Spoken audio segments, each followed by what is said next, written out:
All right, so once again, hi everyone. Thanks for joining us. For those of you who just joined, welcome to our show. What we'll be talking about today is how our awesome guest transitioned into the field and landed her first UX role. We have invited this awesome guest who is by now a seasoned UX professional and has lots of experience in the field, and will share many of the insights about this journey and answer your questions. We'll introduce our wonderful guest in just a few minutes. For those joining us for the first time, my name is Michael, and I'm the founder of a company called BeginX. We help people who know UX basics and want to transition into UX. Our program is a part-time UX career accelerator with real mission-driven client projects that provides a guaranteed way to become highly marketable and land a UX role.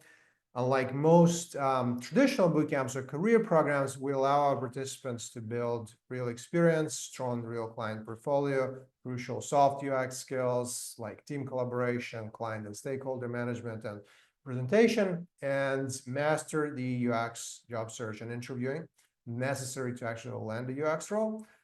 And all of that in a collaborative and fun environment and under the guidance of industry practitioner mentors from top companies.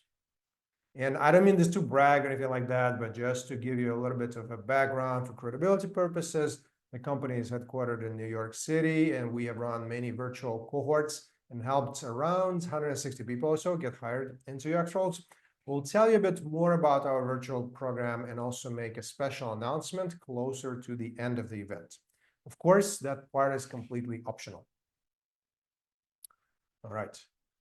So here are some of the companies that the grads have been hired by. So we've basically seen lots of people go through this entire UX career transition journey. So one of our key principles is starting with the end in mind, right? So before diving into things and starting to spend lots of time on learning and doing, it is key to understand what exactly is needed to become that candidate that employers will actually want to hire, and then how you'll actually get there.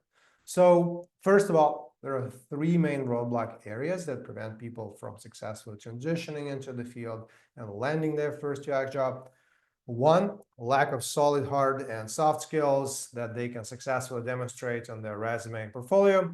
Two, lack of strong portfolio case studies and real experience. And three, weak job search assets and poor search as well as interviewing skills. So let's address these one by one. Here's a high-level framework of what is needed that many people like and find quite useful. We use a product analogy in this framework. You'll understand why in a second. So strong hard skills, right? Essentially, you want to have knowledge and hands-on practice with the key phases of the UX process and ability to produce the key deliverables. This is probably the most straightforward area. And this is the area that a lot of people think is like the main thing needed to land a job. And it's definitely important, but it's only one of those key pillars. The next area is soft skills, right? So hands-on, you want to have hands-on practice and experience with the key soft skills in the UX setting that can be included on your resume, portfolio, and then demonstrated in interviews like team collaboration, client management, presentation, and communication that you can actually show on your resume and your portfolio. And this can sometimes be even more important than hard skills and is listed on almost any job description that you look at. The next area is case studies. Comprehensive, sizable UX projects. And unlike in visual design, for example, effective UX case studies are typically much longer and more comprehensive. So the focus is on the process and kind of the overall quality, and definitely not on the quantity of those.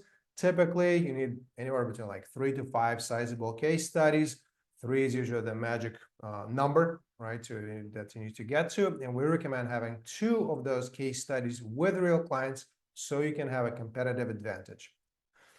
The next area is real experience, and this requirement is also listed on almost any job description, even entry-level ones, right? So this is usually the most important criteria for many employers. So here are some tips specifically related to building that real experience and case studies to ensure the real work or projects that you do actually turn into strong and effective UX case studies and valuable work experience.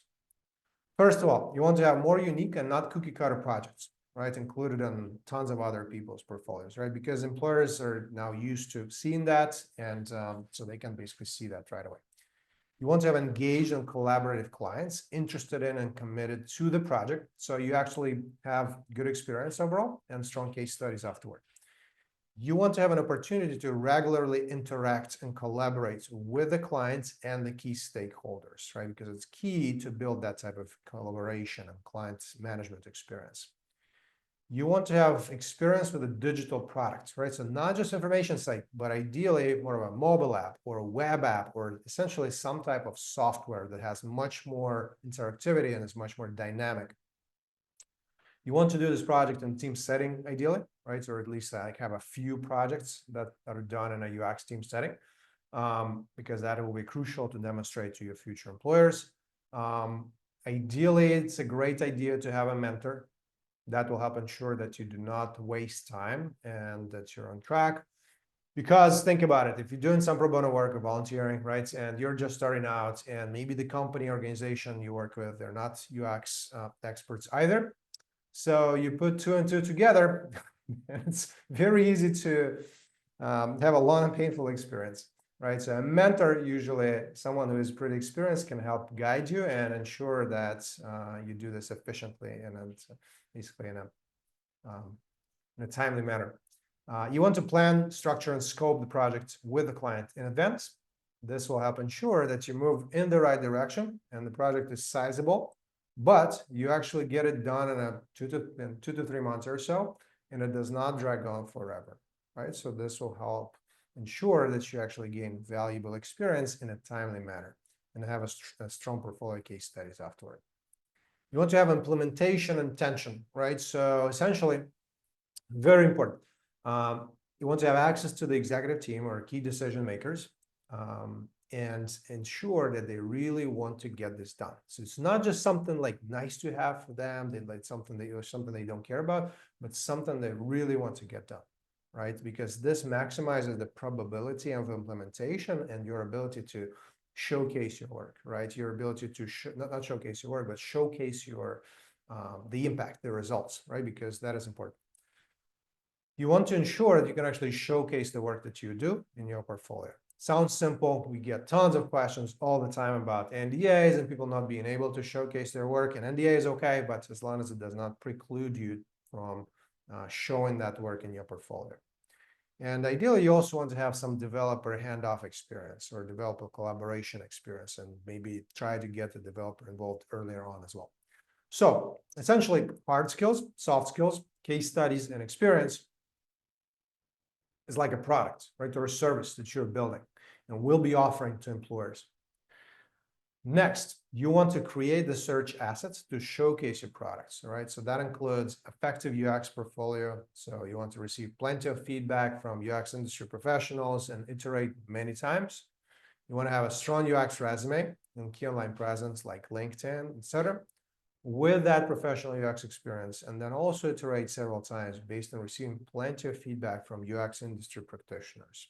So essentially, you need to package all of your skills and experiences effectively, and then position yourself as a candidate that employers really want to hire, right? So someone they can see can hit the ground running and help them solve some of their problems, so they don't have to spend tons of time on bringing the person up to speed. Unfortunately, that's how it usually works. You want to also understand and master effective search strategies and the UX-specific interviewing process. So you want to build relationships with many professional contacts in the UX space, and then you also want to get lots of practice and experience with the UX interviewing process by conducting mock interviews and special exercises, whiteboarding challenges, portfolio presentations, etc. So this will help ensure that, first of all, you start getting interview invites, and second, you do not waste those opportunities, but you can actually effectively progress to next rounds and then get job offers.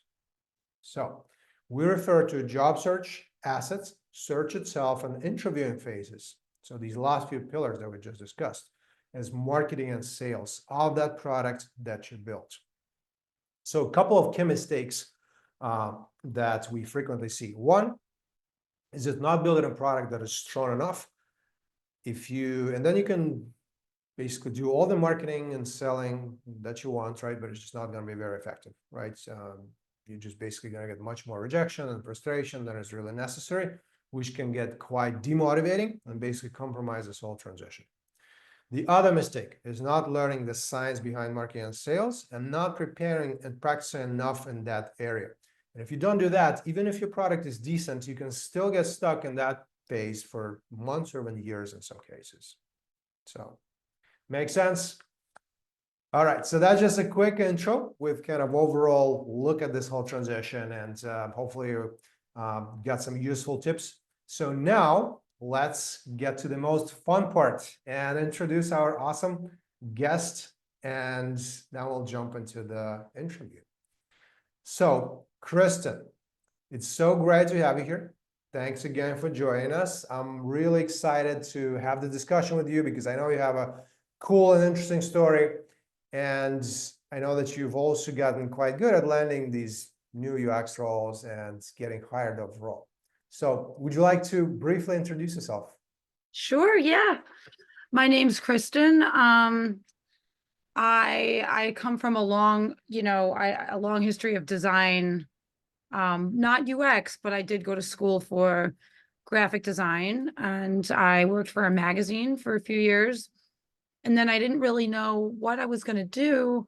So I actually ended up bartending for a while in Brooklyn, and to think about what's next, I suppose. And weirdly, you wouldn't think bartending would have a lot to do with UX, but it actually does. There's like the design, the art in the background of the design, plus bartending actually is why I decided UX makes sense for me. And I think we'll talk to some of you guys, but there's a lot of things that will help you in UX, like even if you might not think it would, but it does. And then, I found Michael's program and it helped me a lot, quite a bit. And it just kind of reiterated that I knew that was my path, but I needed some more skills in it.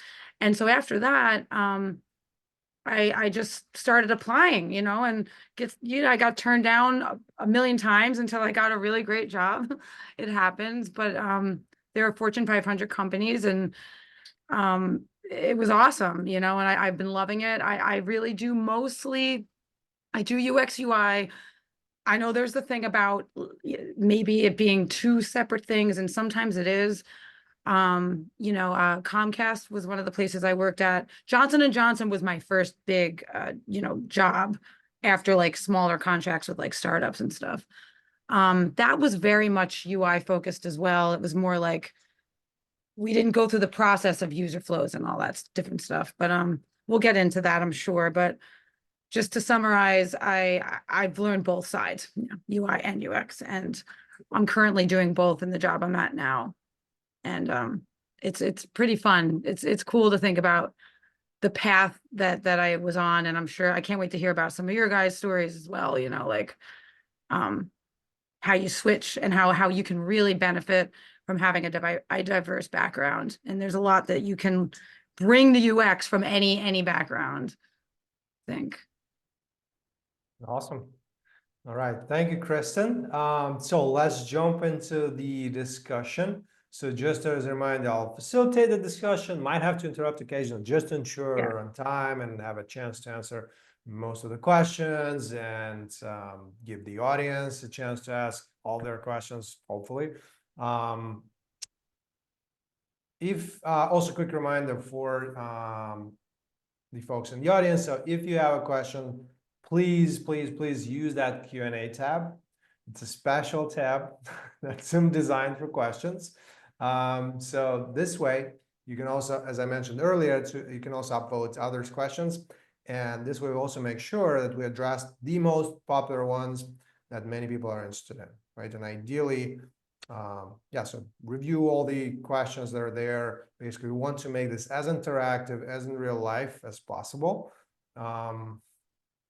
Just as a reminder, we'll make that special announcement about the program we're running closer to the end of the event as well. And we'll also share that career transition roadmap summary handout. So stick around if you'd like to get that. All right. So Kristen, I know you already introduced yourself and kind of told us your story at a high level. Maybe give us a little bit more detail. Let's start like all the way from the beginning. What were you tell us in more detail, what were you doing before you decided to transition into UX, and maybe why you decided to do it? So right before, I mean, I don't know how far to go back because like obviously like, there's school and then there's things that happened after that.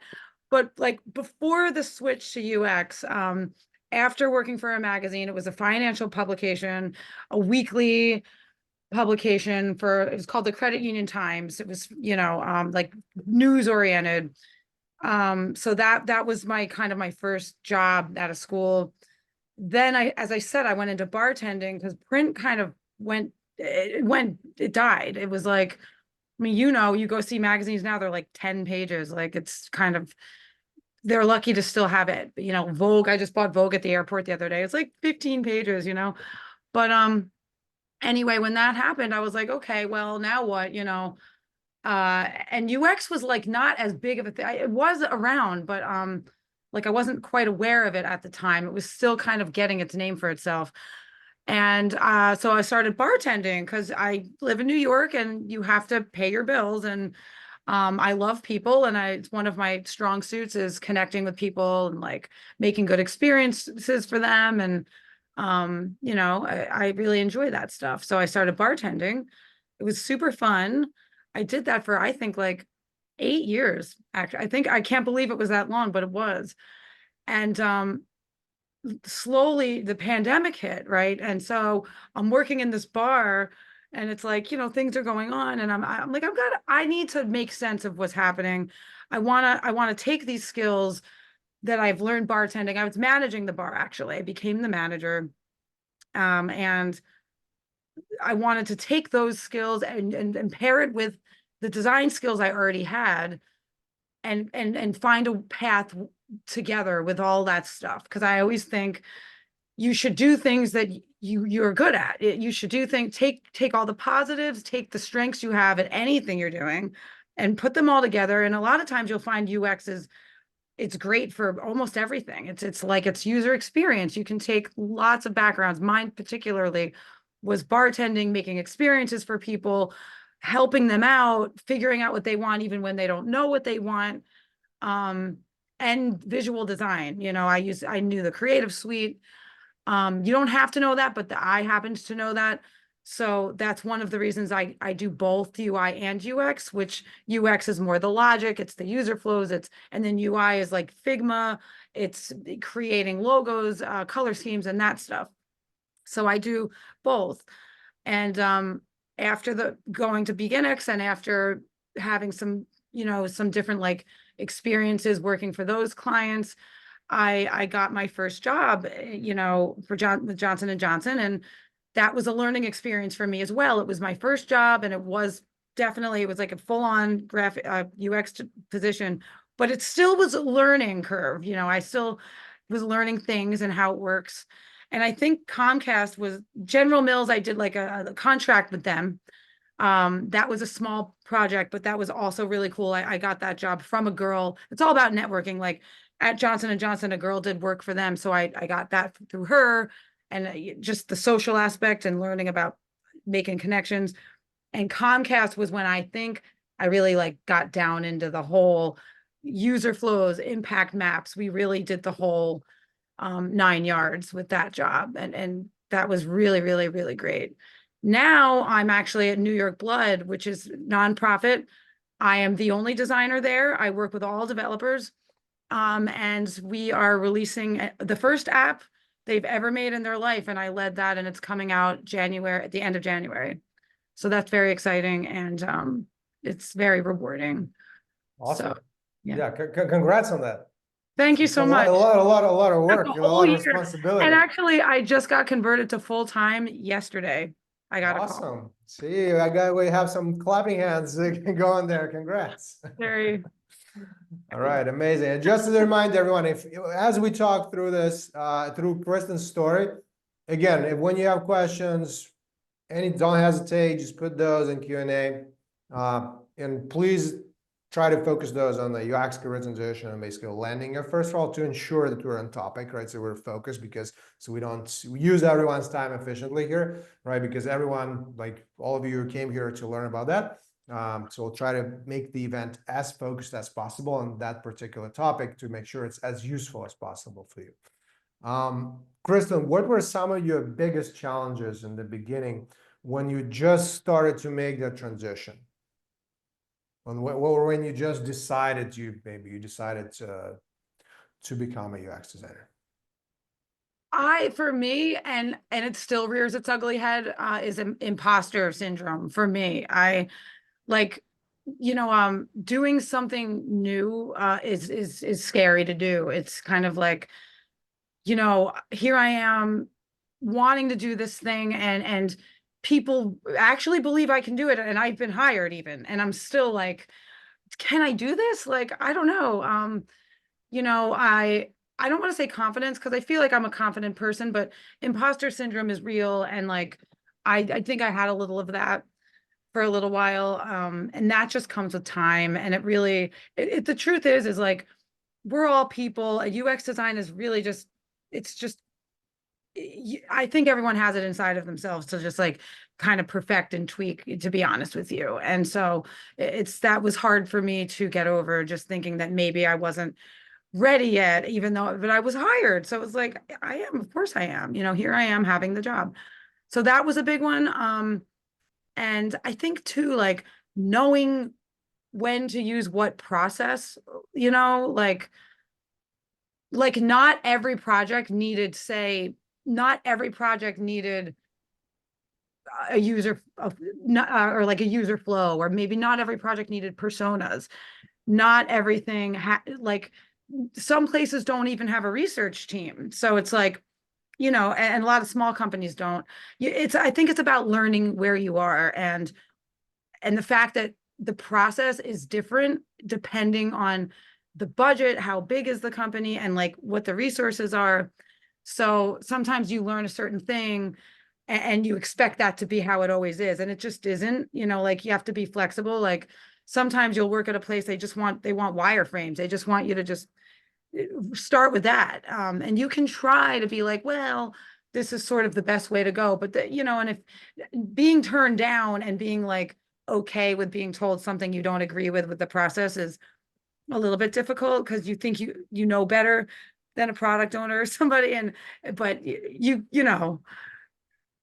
can't be like, well, that's hard, that's not the way you do things. You gotta and that's where the bartending came in, is like reading the room. Like, okay, these people just want what they want yesterday. Like, they don't understand research needs to happen, and things have to happen to make a good product. And so that's still something I struggle with, is like, people that don't understand that making a very good product takes thought. Okay, okay, awesome. Yeah, imposter syndrome, we hear that pretty frequently, actually. It's a big one. That's and I always remember whenever I speak with someone and this comes up, I remember this event. So now we actually did two events with Jared School, but we did I attended his unconference in New York like quite a while ago, and basically this question come up: how do I overcome this imposter syndrome? And I love his answer, which is pretty funny too. He basically said that there are designers who have imposter syndrome, and there are designers who should have imposter syndrome. That actually kind of makes sense. So Or then there's basically, ones that maybe shouldn't. I'd like to think that's me. No, but all right. So, how did you go? And we'll try to kind of keep this discussion flowing in this like logical formats, like in a similar way that we describe that model. So we don't just jump all over the place. So hard skills, right? How did you go about building your hard skills initially, basically learning foundations? And in your opinion, what are the most important hard UX skills that employers look for? I would say, hard skills. In my opinion, you have to know Figma. Like, you just have to know it. Like, I really believe that, like, it's just a great product. Like, if you don't know it, that's fine. You can learn it. It's very easy to learn. There's a million different tutorials everywhere. I didn't like go to school for Figma or anything like that. I just started using it. I just downloaded it and started using it. Something virtual tools, I think, I don't know if remote, there's still a ton of remote jobs out there. So for me personally, I've only had remote jobs. So in my experience, like you have to know how to communicate very well virtually. So that's whatever whiteboarding thing you want to do, there's many out there.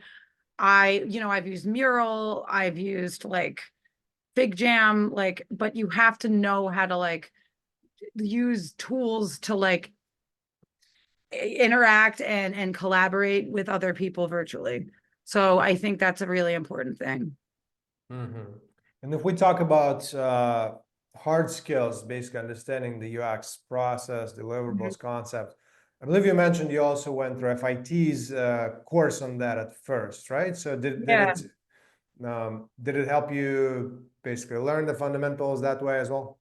Yeah, it did. So I was more talking about like programs I think are Uh-huh. helpful. And when it comes to that process and stuff, that was a very, very good. I learned a ton of stuff about like how to start a project, how to have a POV, a point of view, take that point of view, break it down into like priorities, create like a customer journey, figure out like what the touch points should be, milestone, like big things that need to happen along the course of the project, like high level. And from there, you break everything down. And that's when you decide whether or not, you'll see when you have your POV, I think that's when you have to know what methodology to use. So, like, in other words, like, do I have to do research here? Is this something I know nothing about? Should I do a comparative competitive analysis here? Maybe I'm improving something. I'm going out there and seeing what other people have done. Maybe I don't need to do that. Maybe it's a brand new product that that would be when you really want to do one. Or maybe they're just updating something. So like I think knowing when to use what methodology is definitely something you need to know how to do. Mm-hmm. Because you don't So want to in cost business money, you don't want to do things unnecessarily, and you don't want to waste your time by doing things you mhm. don't need to do. So in your case, basically what you did is so you took that FIT course, Yeah. and then you also participated in BeginX, where you kind of started applying and practicing, and then did a few projects through our program, and that basically that way you practiced many times and kind of solidified all these different hard skills. Yeah. Yes, exactly. And Okay. the FIT program was like it shows you it showed me everything that you could possibly do. Personas, creating them, use cases, like I said, POVs, user flows, customer journey maps, like and when those are appropriate. um Sometimes you'll have a team, a research team at your company that you'll ask for things. Sometimes you do them yourself, user you know um like setting up a user research plan, just basically like knowing when you need a certain thing, and then how do you set that thing up, you know, Mhm. because you have to, every use case is going to be different. Okay, okay. And also just to clarify to everyone, right? So that was just FIT course, right? So it's not like Kristen did the whole degree in UX. So it's a great idea, could be a great idea if you're in a position to do it, but not to scare anyone, right? That you like must have a No, degree I because think that's a common question. it was like, I don't even know. I think it Like was like only 8 weeks. so it's like one semester, one class, Yeah, basically. yeah, So yeah. it's yeah. Which is like a very efficient, nice way to just learn the basics Hmm. initially. And it's yeah. So I know that question comes up all the time. Like, do you have to have a degree? It could help, right? And right now there are more UX or UX related degrees, but it's absolutely not a must. It's like No. you don't have exact stats, but probably at least 50% of UX professionals don't have any related degree, probably more. So, Kristen, let's talk briefly about soft skills, right? So, how did you go about building your soft skills? And kind of similar question, but about soft skills.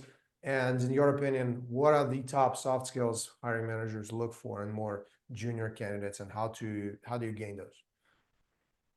I honestly, well, I do think empathy is a huge thing to have, like someone who can, I keep saying like read the room, but it is true. It's like, since you're going to be a liaison, a UX designer is kind of like the person in the middle of like development and product ownership. So you're kind of dealing with like very technical people and then people who don't understand any of that at all. Like you're like in the middle there. So I do think like having empathy for other people, understanding not everyone knows your job, not everyone understands what you do.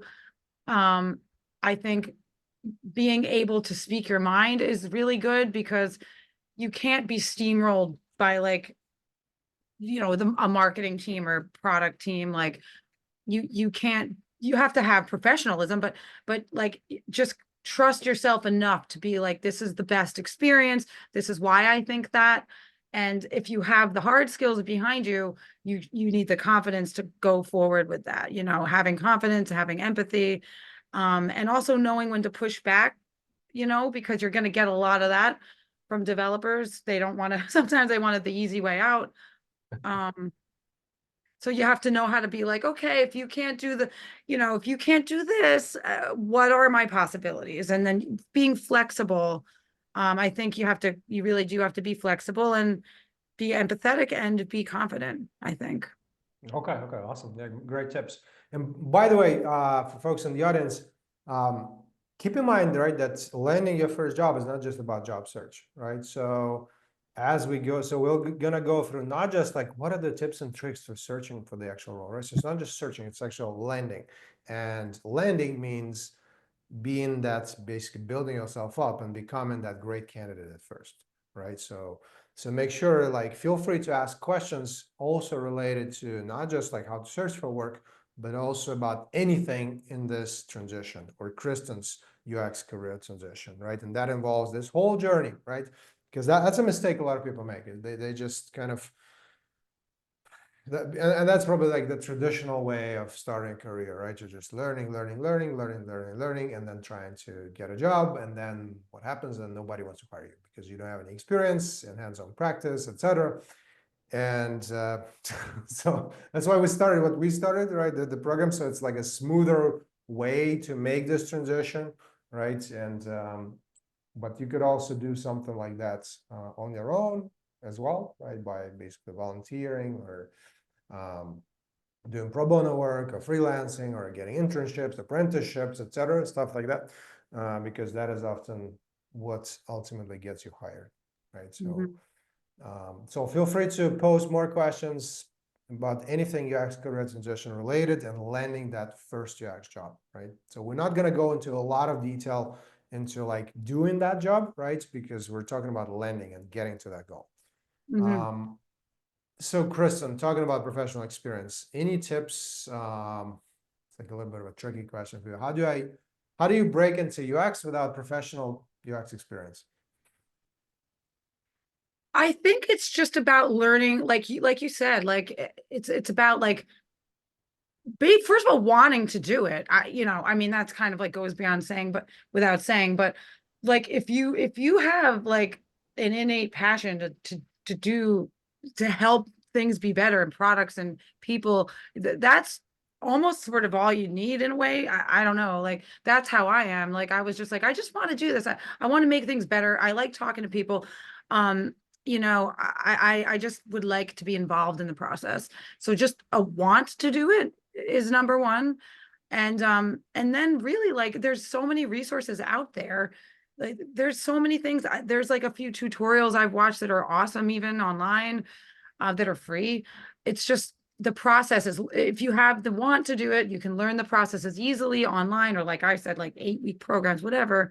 And then just I think some experience, like volunteering, like Michael said, like, go to your, the veterinarian you take your cat to and be like, do you guys need a better website? Really like, and just try it out. Just see something. I have a funny, I went to some government website like over pandemic and I was like, this is like horrible, like the government websites. I didn't like ask the government if I could do this, but I like redid it because it was frustrating for me. And I just wanted to, however that might be, writing it down with a piece of paper. What could change? Like go find something that's super frustrating and like, what would you change about it? And if you have those, if you have a problem and you have some solutions, all you really need is the process, and you can get that in many ways. And then I think having a real life project that you can say you did, and a portfolio, and I have trouble keeping up with that. I should be better with it, but like, yes, you do need a portfolio, and you want it to be a story. You need to tell a story with the portfolio. It can't just be images everywhere. People want to hear a story, I think. And I think that's one of the soft skills I forgot to say, was like being a storyteller is, I think, is important as well. Yeah, yeah, it comes up all the time. It's like one of those key soft skills, right? So that's Yeah. yeah, definitely very important. So basically, the short answer is you could, especially when the market is awesome. Right now, the market is tougher, as you probably know. It's still tough, right? It's got a little better based on what we see, but it's not as bad as it was like last year, or basically a year ago or so. But it's still a tough market. So basically, if we were to, like, if we were asked, how do I break into UX without any professional UX experience, our answer would be just you don't, right? Because you basically try to build that experience in some way.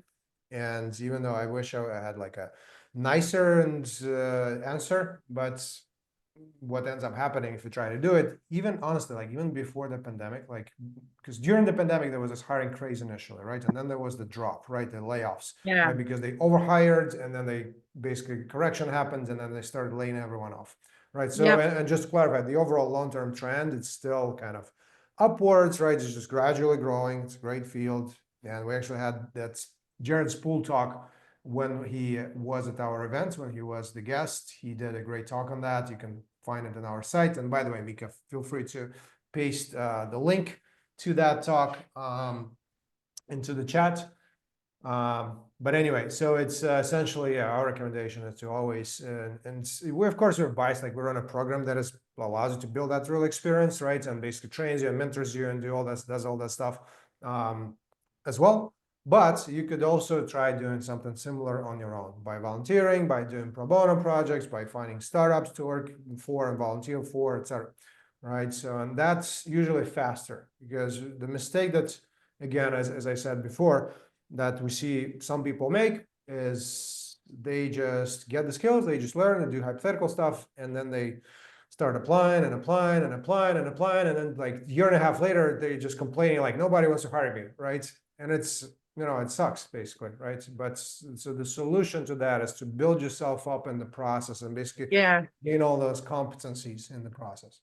You have to, and it's true. It's like, it will, like going back like full circle to imposter syndrome, doing the process in real time for a real like person or client or company or whatever you do, it helps with that, because you saw the results. Like you did it, you had a problem, you saw yourself through. It doesn't matter if it, you don't need to have the results of like just the fact that you saw the problem, you had a solution for it, you saw yourself go through the motions, you got to talk to a stakeholder, you did it, you got over. There's no, like, without that, you do feel kind of like you're floundering around with the skills and nowhere to have put it.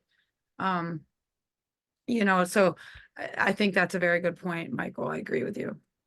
Yeah, thank you, Kristen. So Alice has a great question specifically about kind of, since we're talking about softer skills just now.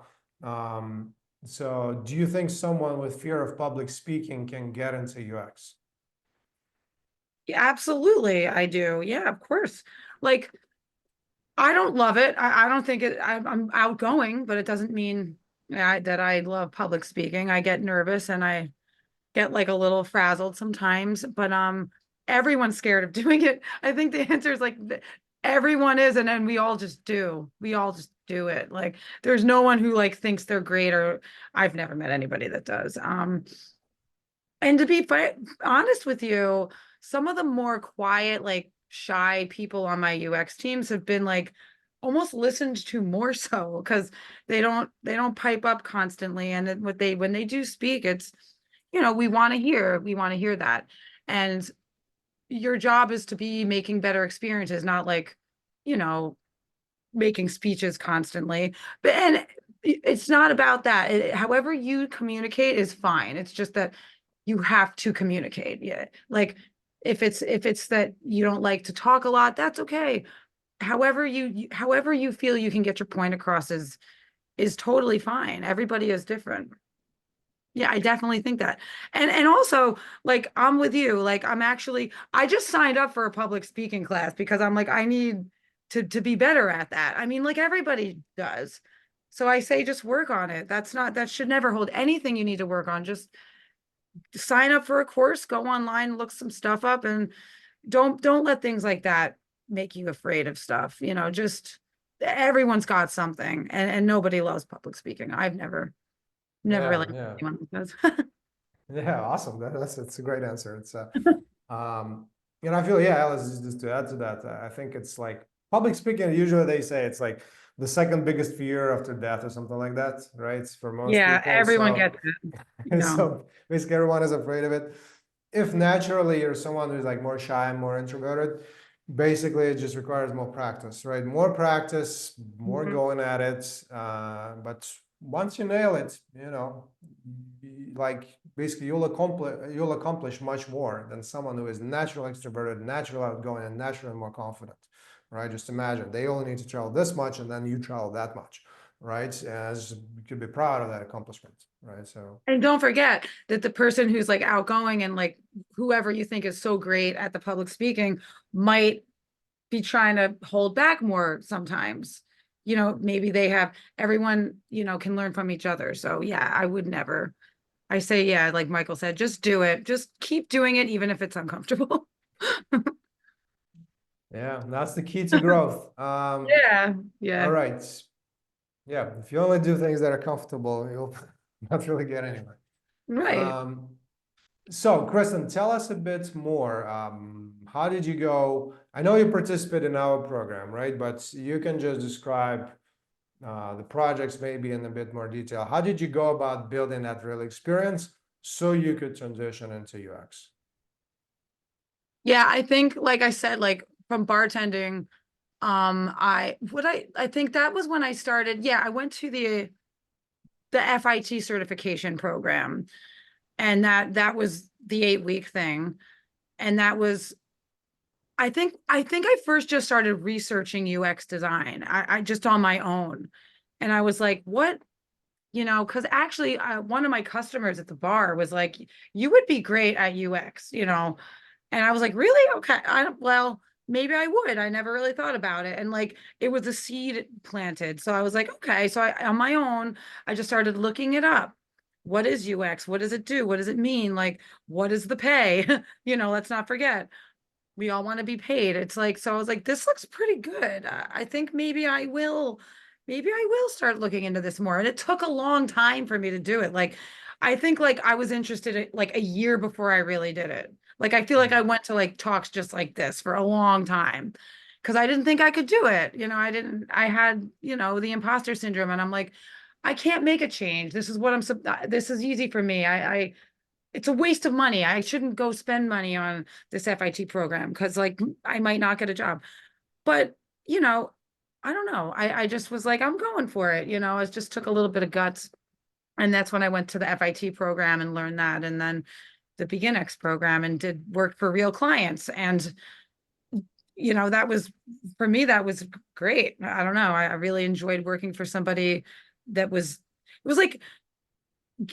like a school, it was like an internship, but a school as well. And I think like I do have to say that was why that's how it ended up landing me a job was having that real life experience. Okay, okay, cool. Um, so Kristen, maybe tell us a little bit more about that real experience. So let's maybe go like, I don't know, maybe briefly, just project by project. Tell Right. us a little more about all these different experiences and case studies, because I really want to like dig in so people understand that not just this, statement that, yeah, you do need real experience. That's great. Okay. But, Yeah. and that's Right. why I'm So asking, like like, how did you individually, do? like, Yeah, yeah. yeah. So tell us a little bit more about each project maybe and about that experience that you had. Yeah, I feel like okay, what was the one? There was like The one first one was like a kind of like a place to Oh, go. yeah, Oh, the one in the program, I think that was the marketplace, right? So yeah, it was the where you guys were marketplace. designing, yeah, the marketplace. Yeah. No, I'm just trying to think because I did too, because I feel like I did another one Mm-hmm. after that because, Mm-hmm. but like I did that, and that was what was cool was like we were in a team, and what was awesome about that was we were all put into a team of, and we all decided what strength did we have, as a like a UX team. And so we found out some people were kind of more interested in research. Some people wanted to do more visual stuff. I think I don't remember. I feel like I wanted to do more visual stuff. And then we had someone into research. Someone wanted to do like more UX back, user flows and things. And we all sort of separated ourselves up and had a focus, and we had a project manager type person as well. So that was cool to have like, like a dedicated spot on the team. And the whole like kickoff, the kickoff meeting, the the owner of the company, and asking all the questions. What do you want? What are you looking for? What's the target audience? Like, what is the goal? Like, just getting to know this person and meeting them in real life. That was really great because that spawns like then from then, after you meet the person and you know what they want, their goals, then you can figure out what process to use. And as a team, we would all kind of talk. What should we go from here? Oh, let's go see who else is doing something similar. Let's go see. So someone's going to do that, and maybe I was responsible for the comparative analysis. And then maybe someone else was like helping me do that, as someone else was maybe doing user interviews. Let's go see, it was a great process, like, and everybody was involved because we were all learning. But we definitely did a comparative competitive analysis. Then someone else was like, let's ask people what they would want in a product like that. And then that's when you get the feedback of people who could possibly be customers, or of this product. And so that all gets, you take all that stuff, you put that all together, you get like, that's how you get your POV. Your point of view is, what does the product owner want? What do they need? What do people want? What would they love? What bothers them about, you know, existing products that do the same similar stuff? And you synthesize all that together and you get your POV. That's your point of view.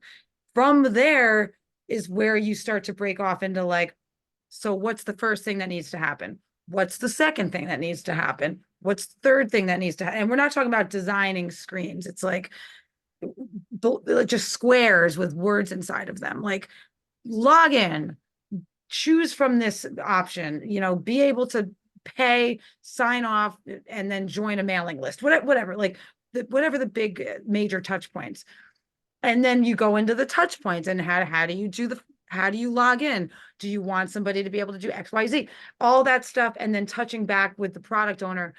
And I think the first that first project was when I realized how often or not to like talk to the product owner, because I feel like we were talking too much, maybe to him. Like, it was such a good learning experience because I take it with me now, where it's like you want to be prepared when you talk to the product owner, and you want to be like focused and have an itinerary, and like have exactly what you want to talk about ready, because I don't think we did that. It's like my first project, so we were just everywhere.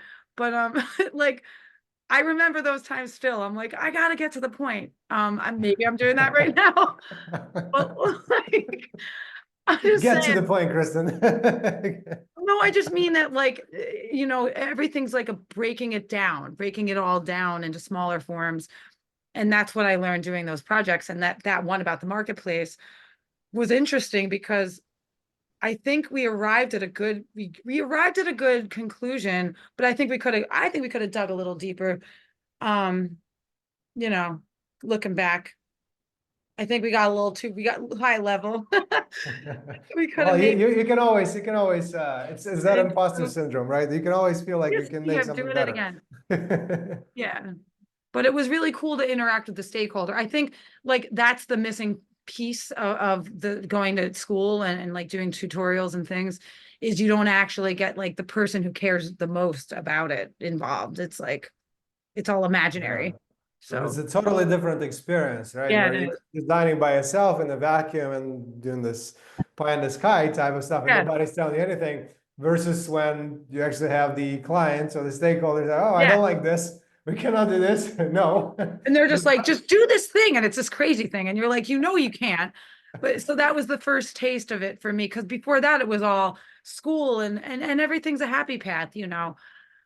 But to get a product owner that's like, I don't like that, I want this to happen. And sometimes it's impossible stuff. So that's how you learn how to kind of guide conversations. I think that was one of the biggest soft skills I learned in the program was guiding the conversation with product owners, like, because you just don't get that like online and stuff.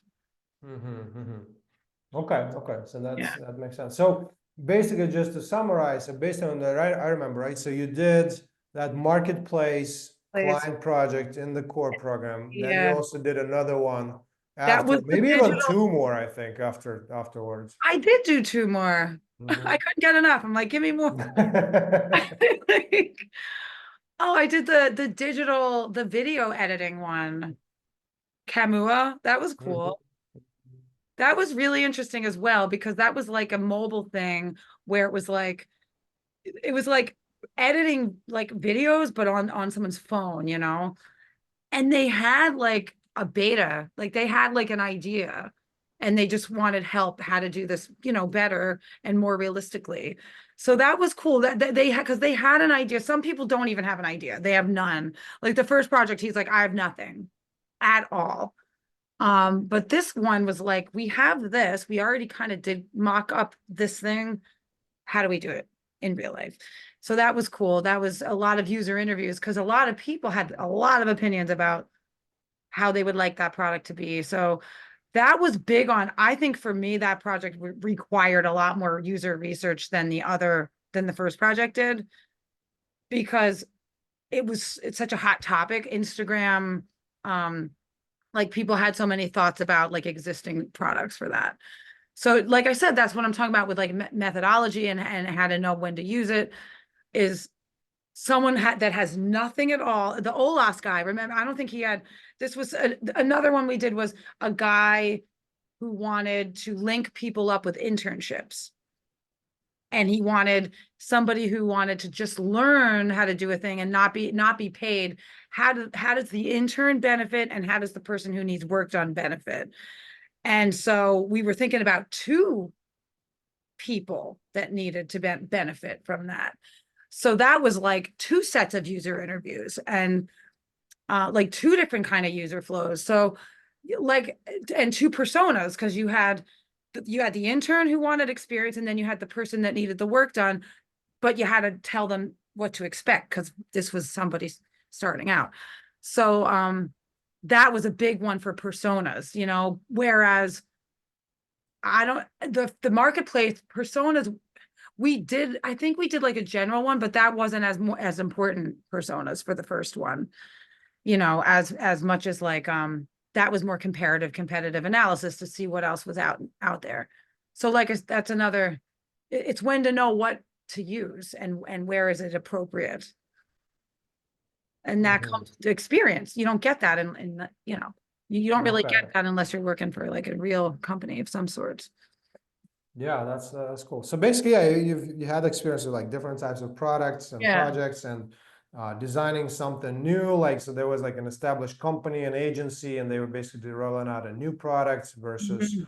then working on a product that already existed, but they wanted to improve it. So basically, so this is something good to mix in your portfolio and experience, right? So it's Yeah. okay. So overall, just to recap, right? So basically, did you have three or did you have a hypothetical case study from FIT as well in your portfolio?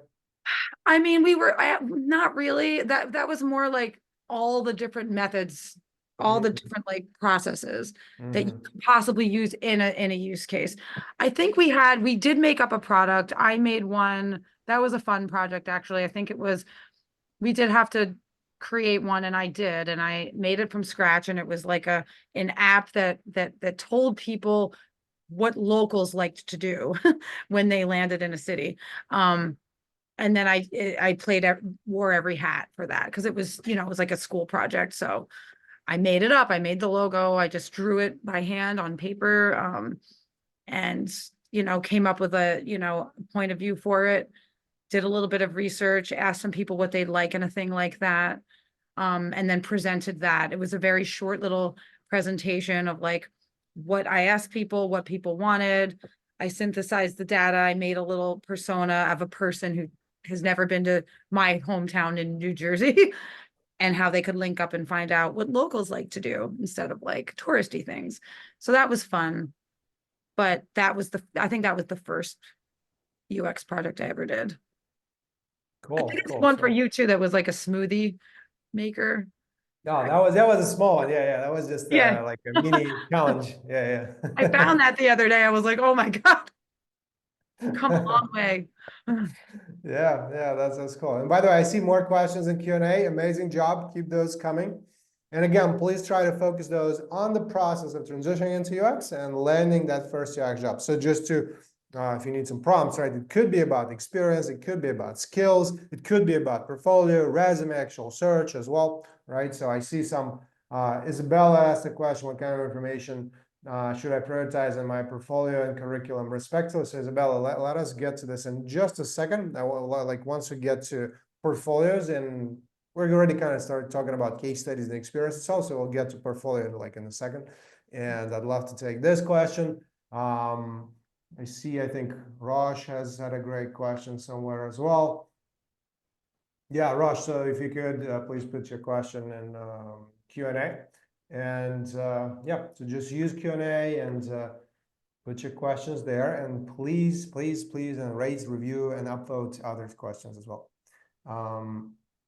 Kristen, in your opinion, what do you think are the top 3 things that make a UX portfolio effective, in your opinion? I think that's a good question, first of all. But Thank you. um you have to very clearly state what the problem was, what your role was, and how you solved it. Like that, very like very clearly. Like I feel like a lot of people like they're not going to look. You have to have it, but unfortunately people don't even look at, like, sometimes they don't even scroll down and look at all the hard work you did. So from my experience, like right away in the beginning at the top of everything is what was the problem to solve, and really what was your role? I think that's a huge question I get in interviews, is like, not what did you accomplish as a team, but what was your role? Like specifically, what did you contribute? So that's something that somebody with imposter syndrome, like I have to like get over that every time I'm on an interview. And I still take them. I have a job, but like I'm always taking interviews. I had one the other day, like just because I don't want to forget how to do one, because I was part of some of the layoffs at Comcast that, I was part of that. So you never know. And it's like, always be on point. So yeah, I'm always taking interviews. That's the first, what did you do? How did you contribute? And how did you make this better? And avoid saying like, we did, be inclusive, but I just mean like, be proud of your own self and your work, and very clearly state the problem and solution, and tell the story of like I said, like what I was saying before about why did you choose this particular methodology? Why did you go this route? Why was it important for you to research? And try and keep it sort of simple, I would think. It not too wordy. You don't want just all pretty pictures either, but you don't want like 10 pounds of like, words all over. No one's going to read that. So try your best to summarize, like have a beginning, a middle, and an end, just have but at the top, summarize the problem, the solution, and your role, I think. Okay, awesome. So let's take Isabel's question real quick, and we'll jump to more questions from others as well. Again, whatever you are curious about in terms of UX career transitions and landing your first UX role, please just put those questions in Q&A, and we'll, as long as it's on topic, we'll try to take all of them. So Isabel is asking, what kind of information should I prioritize on my portfolio and curriculum, respectively? What kind of information should you prioritize? Yeah.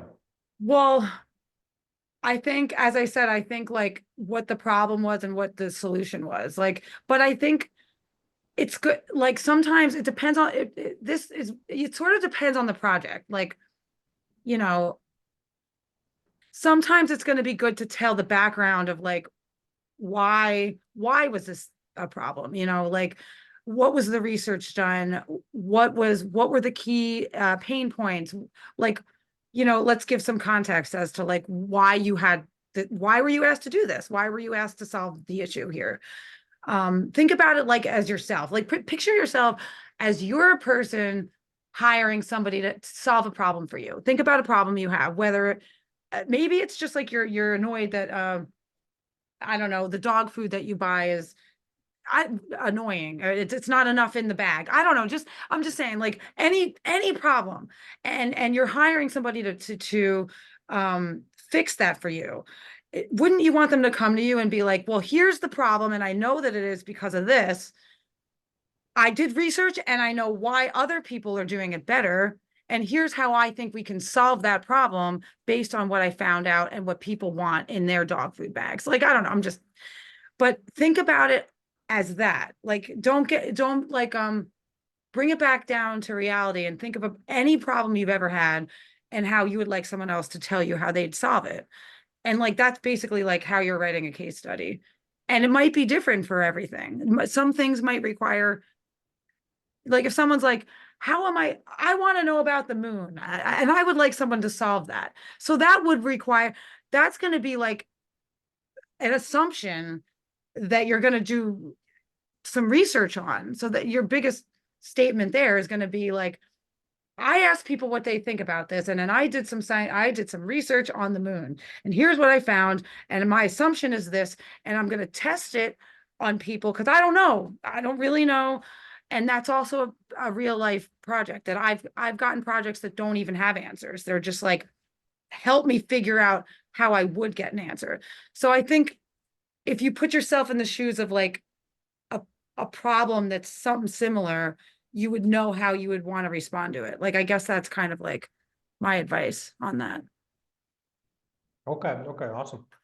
All right, so I see some additional questions coming in. Amazing. And yeah, I think pretty much everything is on topic. So amazing job. Again, if you have questions about anything, experience, portfolio, first job search, interviewing, especially for the first role, right? Feel free to put those in Q&A, and we'll get to them in just a sec.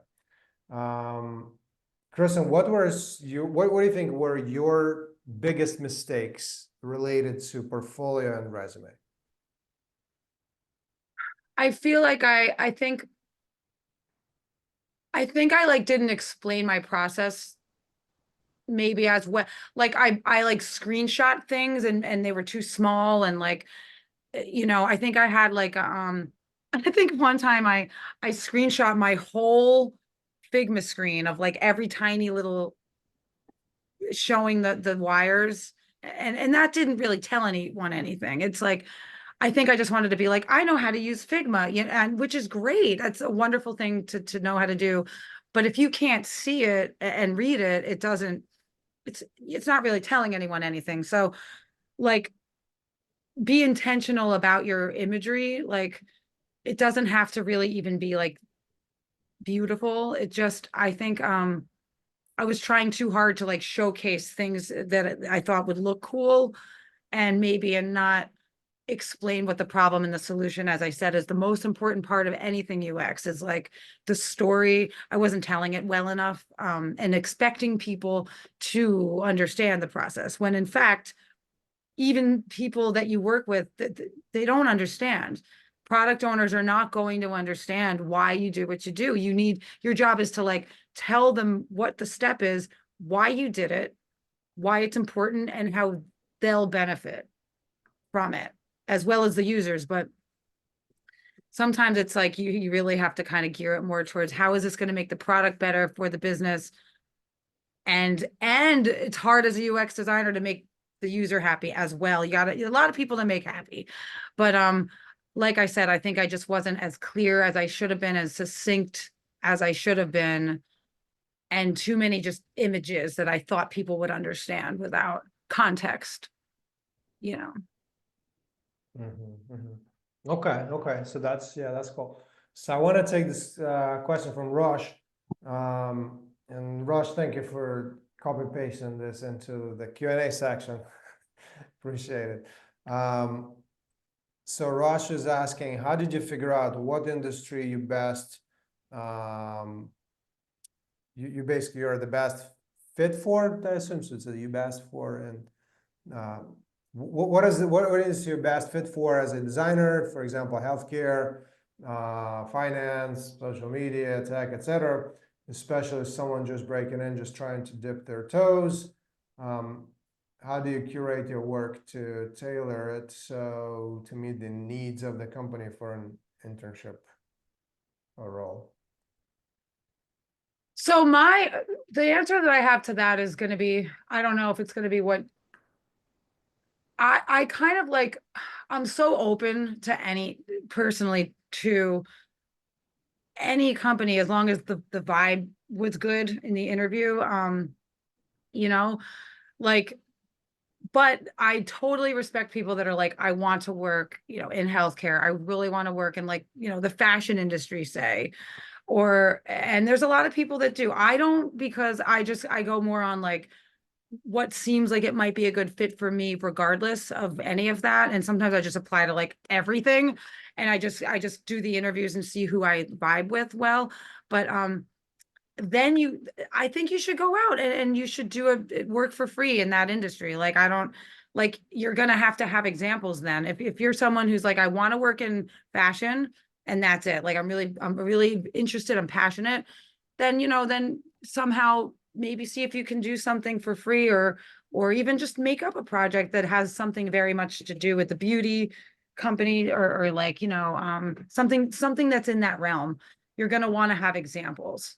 If you're going to be specific like that, you just have to make sure that your case studies have something to do with that. Even if you can make them up, but just try and be like, have a really good problem to solve.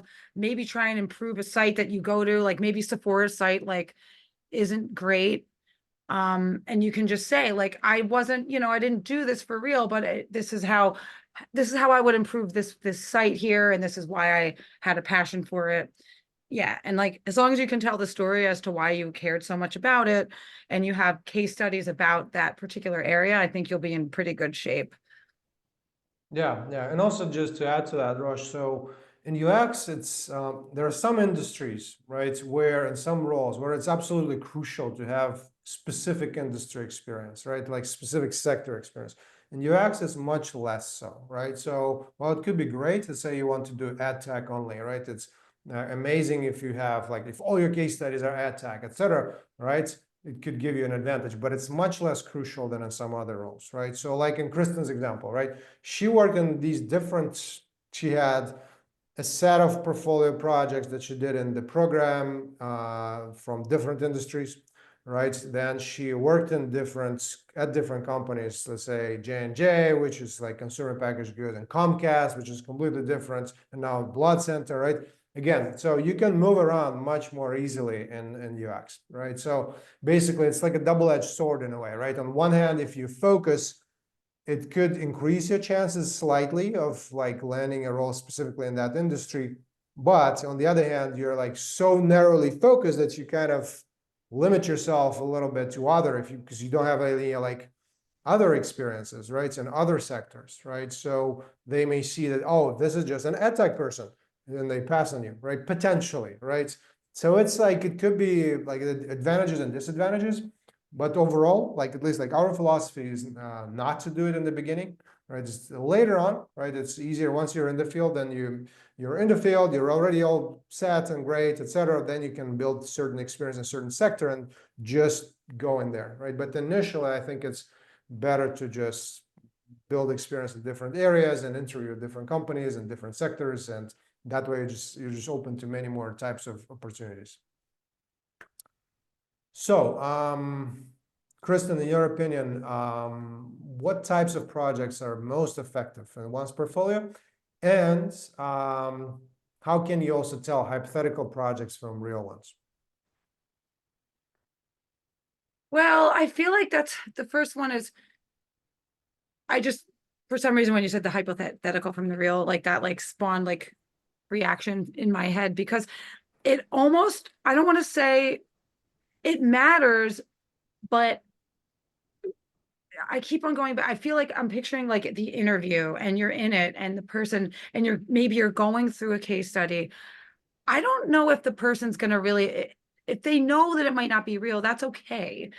People want to know how you think. It's not really, they want to know that you know how to think through something, have a story to tell, and tell it clearly and have a reason behind your decisions. I do think when you have a real project, the you can tell because I think I don't really know how people can actually tell the difference, to be honest with you, but you will just be better. You will just be a better UX design. Like in the interview, you'll just know how to kind of speak to it more so, and sometimes like people from coming from like General Assembly, I've heard that like, or not, well, I don't want to like name names, but I've heard that sometimes they have all similar projects and I think it's easily seen. And it's easy to pick out. I don't know if it's necessarily a horrible thing, but it's definitely not going to give you the experience you need to speak to it when you are interviewed. It's a different experience to be like, I talked to him, we did this.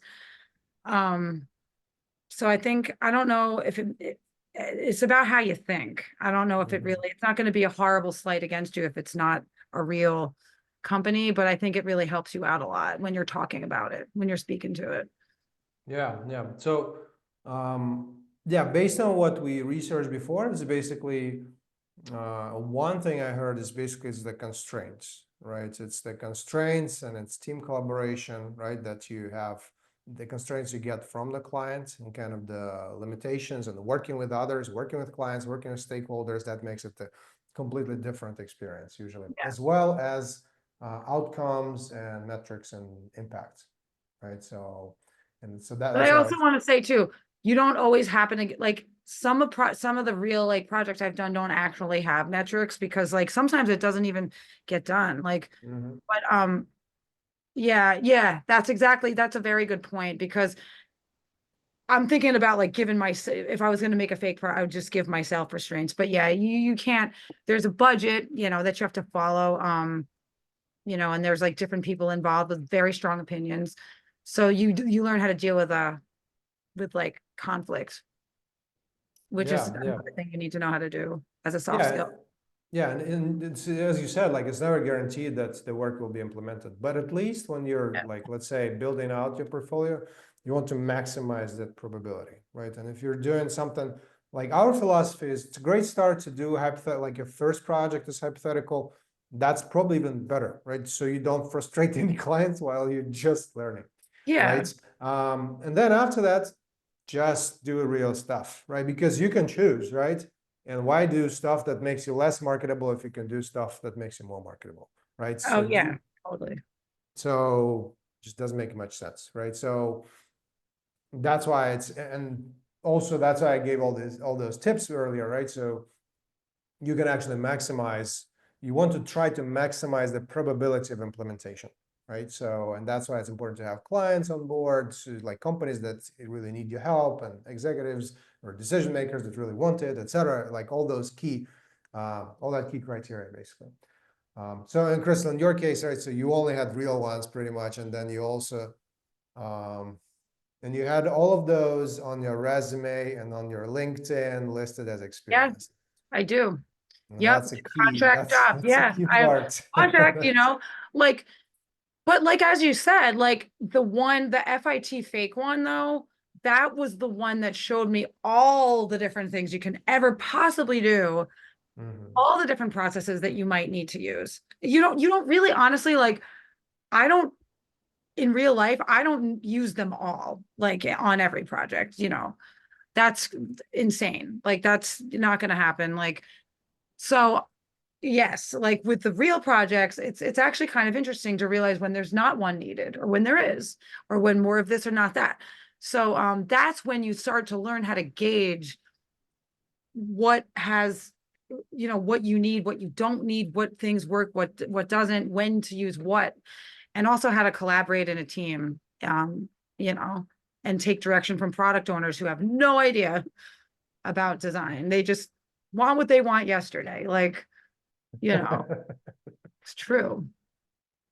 All right. So Terrence has a question. How do I differentiate myself when my experience aligns, but I still get passed over?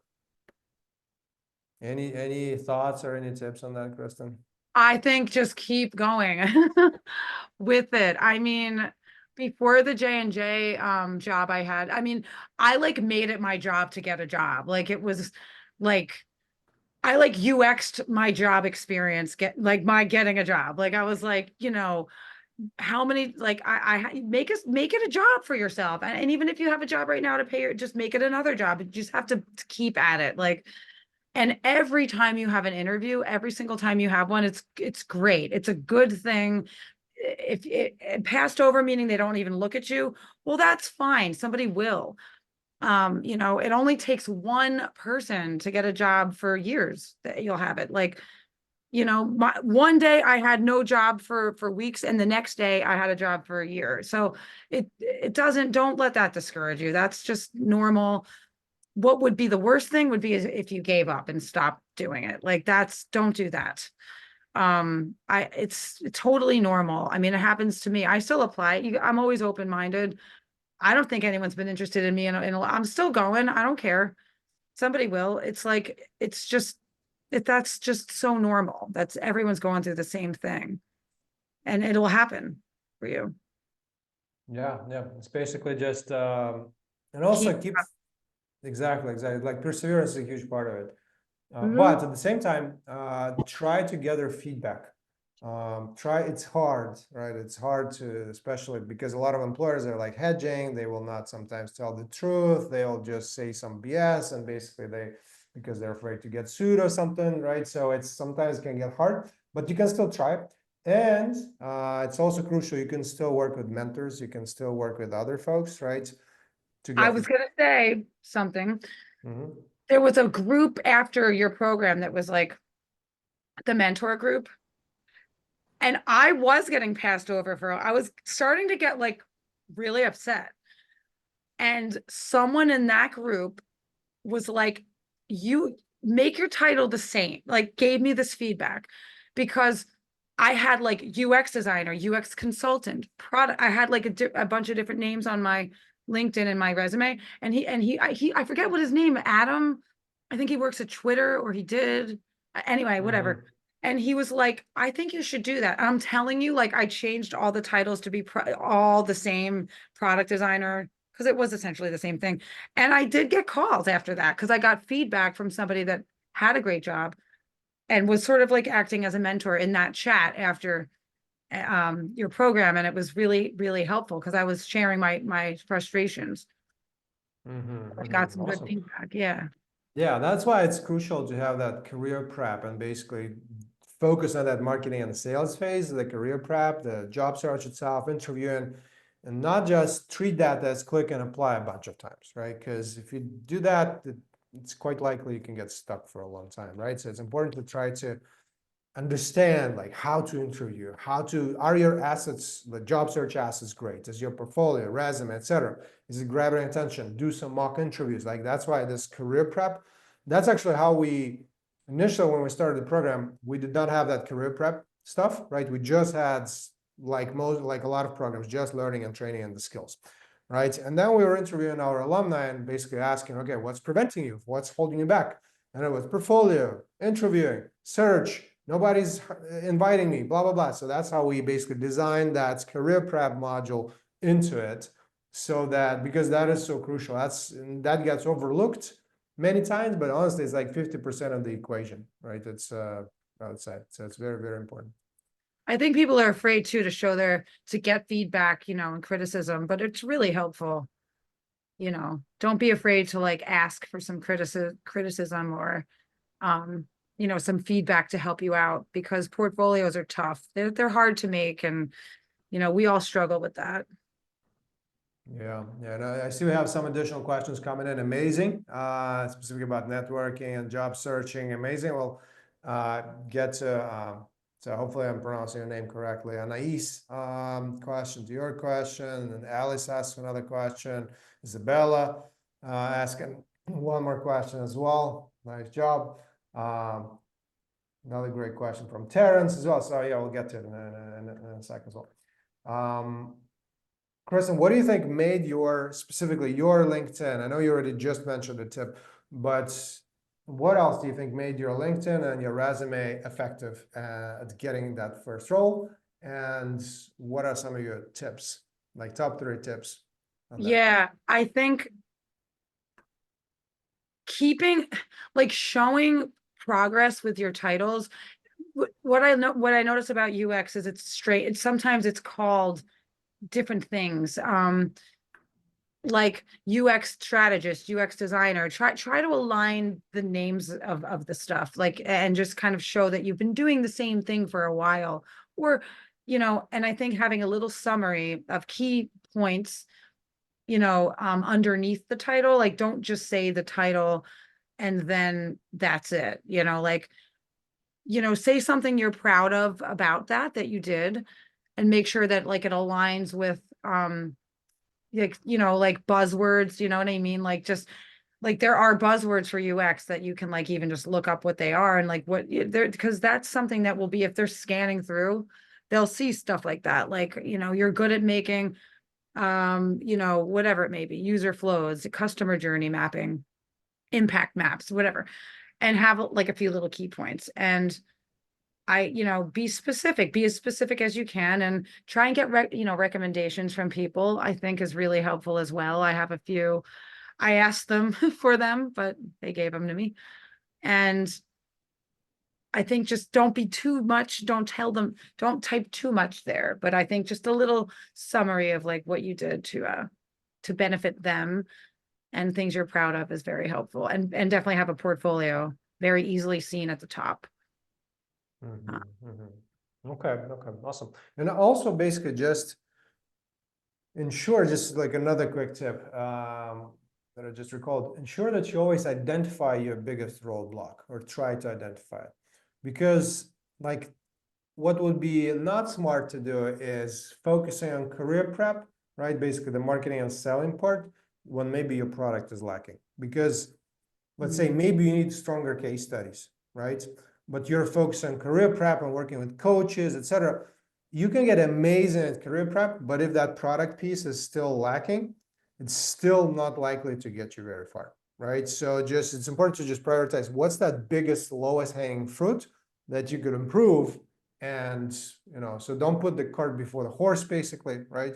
Or maybe the other way around, right? Maybe you already have amazing case studies, amazing experience, and you're thinking, I just need one more. Or maybe you don't, right? Maybe you just need to actually practice marketing and selling your services, right? And like really polishing that part, right? And kind of being honest. And that's why it's crucial to work with some mentors, and ideally maybe with career coaches, etc., or maybe just your peers, and basically get feedback all the time to understand what is the roadblock, what is the key thing preventing you from getting to the goal.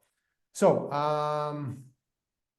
Anais asked another question about networking. So how did you go about networking before landing your job because of it? Well, I think like I just said before too, like there's a couple things. I'm a member of like the AIGA in New York, which is, it's all a bunch of designers, and they do different events and things and talks and speakers, and I volunteer different things. That's a really great thing to do, and it's fun. And then Michael had like set up, you know, like an alumni chat. And that's what helped me with some like nuances with LinkedIn, with like my titles. But you know, and even just going on like meetup.com, there's like tons of like stuff going on around me. Like there's like a like happy hours, you know, in Brooklyn and stuff like that. And even if they're virtual, like anything that you can just go learn, like meet other people that are interested in what you're interested in. I don't know the name of the group, but like I'm in a couple on meetup.com that meet up for happy hours in the city. And, you know, and even just like there's LinkedIn stuff, or if you went to, you know, I went to the program, the FIT program. So we all still keep in touch. Same with Michael's program, like we all still talk. And, you know, I'll just maybe say, hey, can you just check this out? Like, what do you think? You want to, and then maybe you meet up and talk about different things, or maybe I just met up with a girlfriend of mine that, was laid off from Comcast as well. And we talked about our next move. I think like just keep in touch. Just always, I guess, everyone's important. I guess is my point. Like just everyone you meet in the industry, just be nice to everyone and try and get, you know, some contact information when you can, and just that's all. Just treat everybody like they're like they could help you or you could help them. Yeah, exactly. Like even in the program, we like one of the first things we say is that even though these folks are all transitioning at the moment, right? They're all your classmates, network, because like in a few years, all these folks will have like, you know, senior and lead roles, etc. Yeah. Right? So they'll be like huge important part of your network, right? So, and Anais, also to add to kind of answering your question, um, like Kristen said, you can go to different networking events, obviously, right? If you're not in an area that has like New York City that has lots of these events, right? You can also attend virtual events like Yeah. this one or like some other ones, right? That are dedicated. You can also, I usually talk about this book all the time. I already should probably get some kind of royalty from the, or whatever, commission from the author to 2 hour job search. But I was gonna say that before you said that. sorry.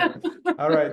So 2 hour job search by Steve Dalton. Mika, if you could put it in the chat.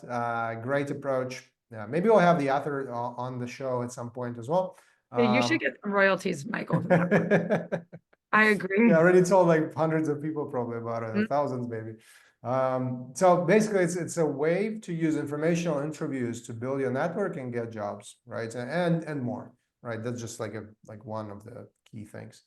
Very good, very to the point. I feel like one of the positive impacts of the pandemic is that remote work and just virtual coffees and virtual everything just became so normal. So you can just reach out to so many people and just have all these virtual coffee shots. And this book actually tells you how to do that, right? Because if you reach out to someone and start them asking about a job and getting hired, it's not going to get you anywhere, right? Usually, in like 99% of the cases, right? So there is a methodology, right? How to, and we use that in the program as well, basically, like incorporated that and like how to use that methodology and how to build relationships instead of just doing this superficial networking thing, right? yeah. And how you can help others, they can help you, etc. So, Anais, hopefully that's helpful. So we have, and we're running a little bit short on time, so we'll be wrapping up quite soon. I do want to take a few more questions though. So Alice is asking, I'm working in a different industry. I'm trying to transition into UX. Okay, very common. Do I still have my current job on my resume? And should I tailor it to fit UX? That is a great question. That's a very good question. Yeah, that for me, that was that what I did was I did tailor it. Like I was like I said, I was, you know, managing a bar and the ins and outs of it. I on my resume, I was like, I said director of operations. I kind of I like made it. There's ways because it was UX in my head. Like these jobs, all of these things make an experiences for people. It all is encompassing. But if it's something that you can't do that with, it's still a job you did. I think you should put it down, whatever it may be, and maybe hit points that like emphasize the user experience of it. Because that's why someone's going to want to. I've gotten jobs because I was a bartender as a UX designer, because I can talk to people, and that's why. So don't be afraid to talk about your experience. In fact, it might help you and your story. Like, I think the Comcast job, I got that specifically because of the fact I was a bartender, because we were merging Sky UK and Xfinity were becoming one app. So they needed someone to go between them and make everyone happy and deal with them both and like make and combine them. And I asked my boss one time, I'm like, why did you? Because I was very kind of new, and that was a very, very like lead role. And I didn't say, why did I get the job? Like that would be a weird question. But I think I asked like a coworker though. And they're like, because you were a bartender and you know how to talk to people. So surprisingly, like, don't hide it ever, be proud of all the things you did and it'll help you. But like you can kind of pick out like things that would help you be a good UX designer in that, like, whatever the role is. Yeah, yeah. And it makes a great story on an interview. Like it's always a good conversation, whatever your prior experience is, and then bridging the gap.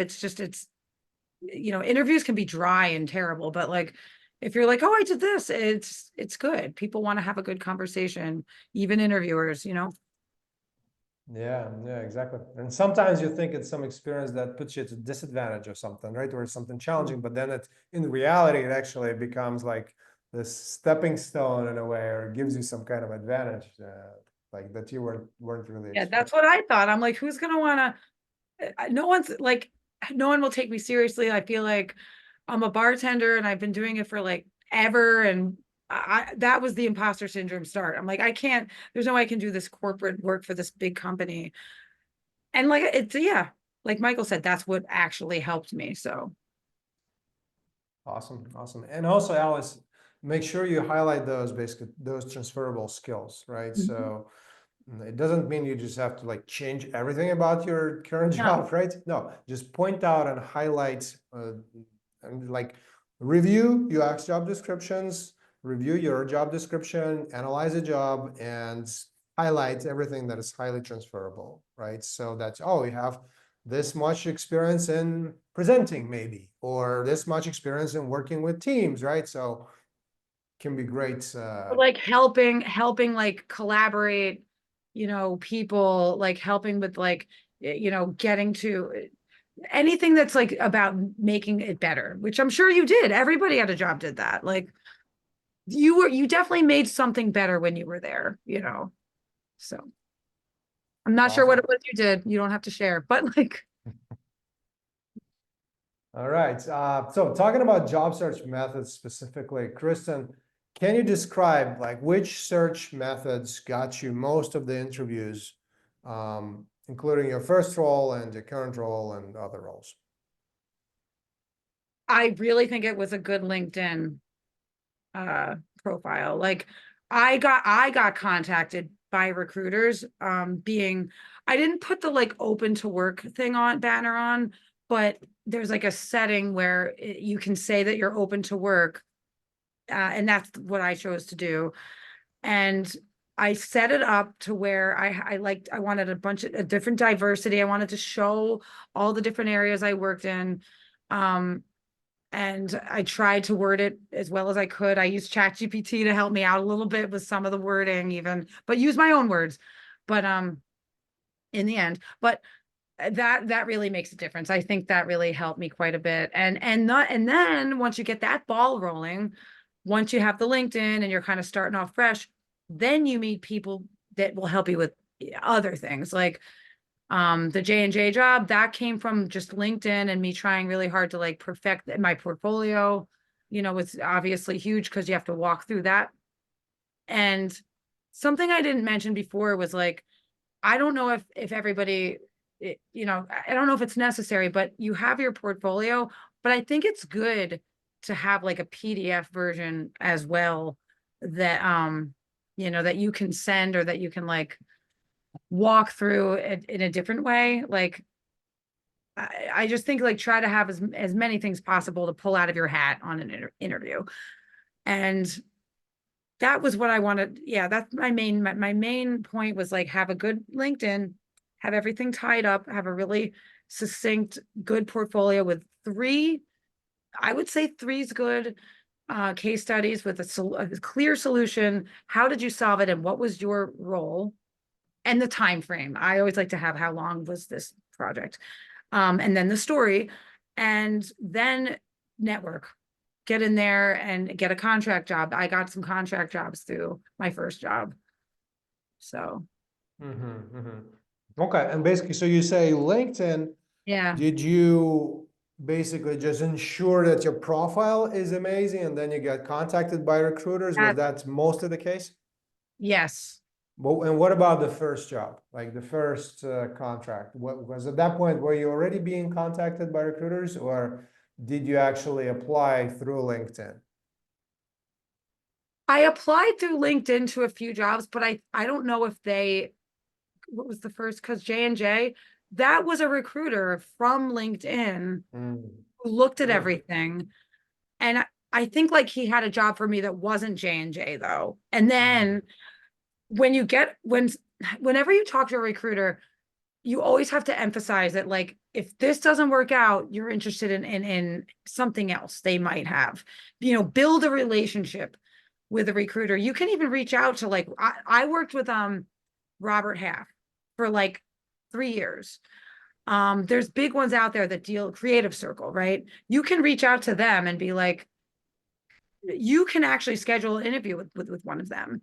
And then you're on file, and then they just find things that might work for you and you'll just get a call sometimes or not, or an email. So if you're not contacted, you can definitely reach out to like any of those recruiters. I did that. I was a contractor forever and it was great. It was like, don't be scared of a contract job. They're great to have and you build a lot of experience having them. But you can directly make an appointment however you want to do mhm. it. But I think some people are afraid of like contracts because they're like, oh, well, I'll do the job and that'll be that. No, not really. You kind of get a feel for if it's going to come to the end or not. And then they find Robert Half found me another one from another one that ended. So don't be afraid of contract jobs. They're great and they give you a lot of diversity. Yeah, once you build a relationship with them, right, it can actually Yep. work. Just Yes. one thing is don't expect them to be like working for you and searching jobs for you because that's not how most recruiters work, right? Yeah. So recruiters find people for jobs, not jobs for people, right? So if that happens, Sometimes, but if you're unless they're a reverse recruiter, right? Reverse recruiters actually do, but that's a small percentage of recruiters, very mhm. small percentage, and usually it doesn't. Most Yeah. recruiters basically find people for jobs. But if you're in their network, you may be one of those people that they find, right? And you may be a great fit, and that's basically what happened. What Kristen has just described, right? So that's kind of what happened. And it's sounds like, Kristen, so in your case, the key point here is basically to just ensure all these job search assets are in top shape, like your LinkedIn, your resume, your Yes. portfolio. So it all looks amazing. You have that real experience from all those projects. So that way, actually, those recruiters will actually bite, right? And find Exactly. you like as an attractive candidate. Yep. Exactly. All right, cool. So another great question from Terrence. Let's see, should I focus on smaller companies or startups for my first UX role or aim for established organizations? What was that? Should you start with like, Should I focus on smaller companies or startups for my first UX role or aim for established organizations?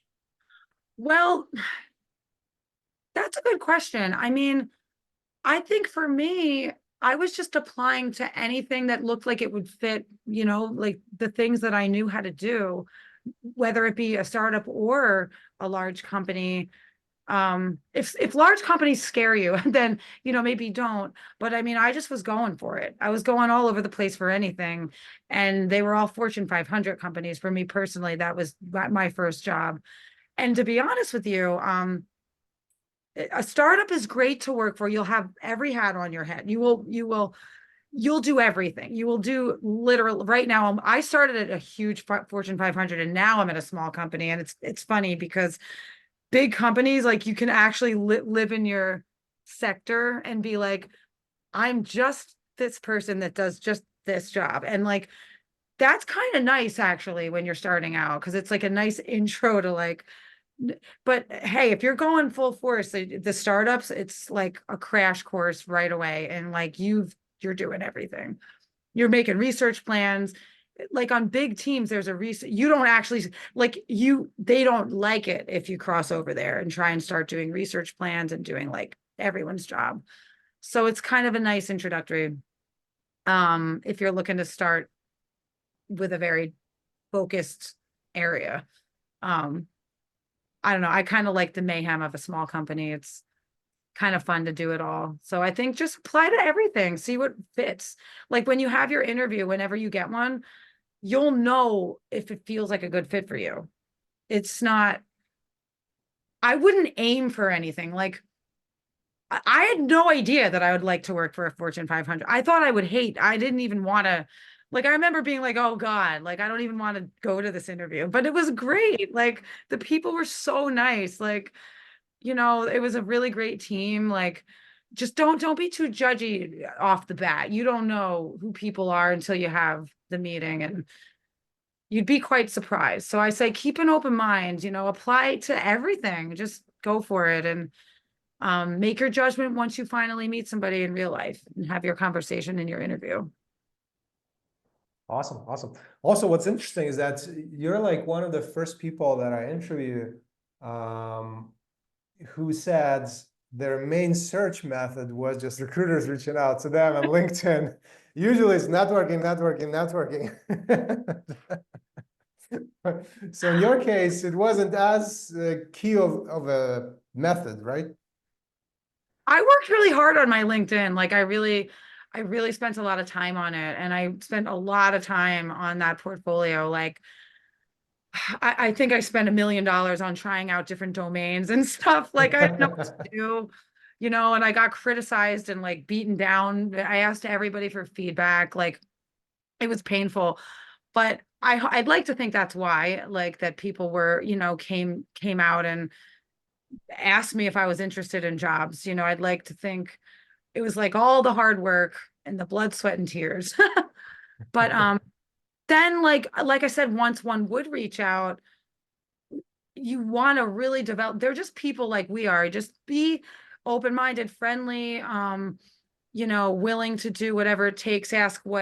Make sure you want to know what the expectation of the job is, what things bother them. They know all this stuff. Like, don't be afraid. I think don't be afraid to be like, does something piss this guy off on an interview? Should I avoid something? What do they like to see? What should I avoid saying? I think just make sure you're asking all those annoying questions. Even if you think you're annoying, just ask them. Because I didn't do that at first. And I found out that I was actually talking about something that really bothered somebody one time. I was asking, I don't even know, it was about like working remote or something about going into some office. But I would have known if I had asked. So just make sure you ask questions. And if you ever do have a talk with a recruiter before an interview. All right, awesome. So Yeah. we'll be wrapping up in a sec. Want to take just a couple more quick questions and then we'll wrap things up. So Rosh asked another great question. And by the way, Isabella, it looks like we already addressed a question, right? So you asked about networking as well, which we just covered. There was another question which was very similar, which was basically networking is so important for finding a job these days. What advice would you give to someone trying to land a job outside? Oh, actually, yeah, outside of the country. So we did cover networking itself, but outside the country, I'm not sure like how much insight we would be able to provide, right? Because I don't think, Kristen, you looked for jobs outside the country.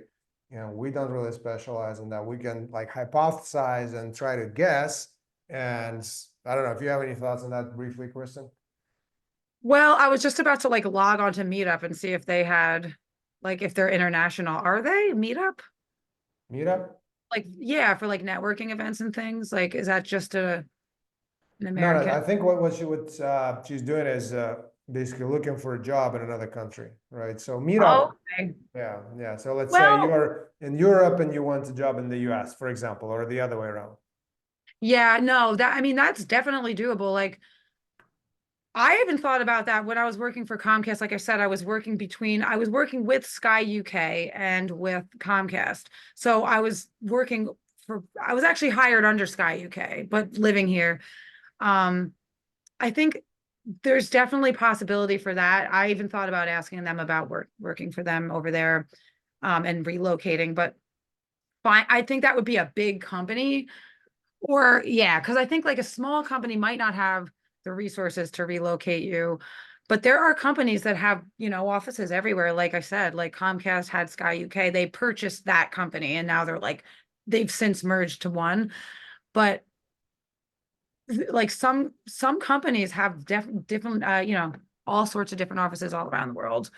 So maybe research places like that, try to get into one of those interviews, see if you can like directly maybe apply to something like that, and I think it would take a little bit like getting to know and them trusting you though at first, and then maybe you can relocate. Yeah, and some people I know, they just work for like a bigger company and then Yeah, it's like somehow huge. they get transferred. So Yeah. I think you have to that's build the doable. trust first and then Yeah, ask to be relocated. yeah, but it's hard for us to like give advice on that because we're not really Yeah, it is. experts at that, right? So it's just like hypothesizing. Mhm. Um, It's a good question though. yeah. So let's do two more questions and then make our announcements about the program and wrap things up because I know it's been quite some time.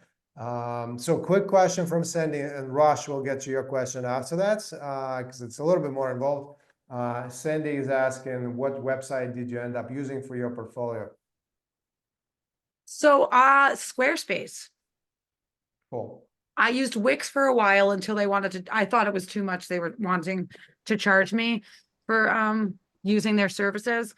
But I found this awesome tutorial online. It's amazing and I'm happy to share it even. It's this girl who she just explains how to do it in Figma and then take those designs from Figma and put them online into a portfolio so it's all consistent. But Squarespace is great. I feel like I got in the beginning, oh, this is so funny. Now I'm thinking about other stuff that was asked before, like what was a mistake about your portfolio in the beginning.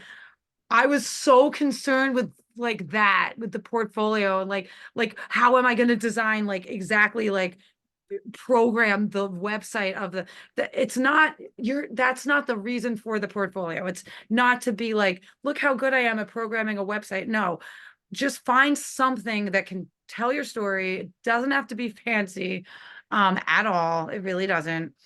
So don't waste all of your time finding the best website, whatever you think is easy. Like Squarespace is easy. It's like it's widgets or whatever it's called. I forget what the name of, you just drag it, you find something, it's like an image with a text box and you can write it in there, you upload it to a library and just drag stuff in.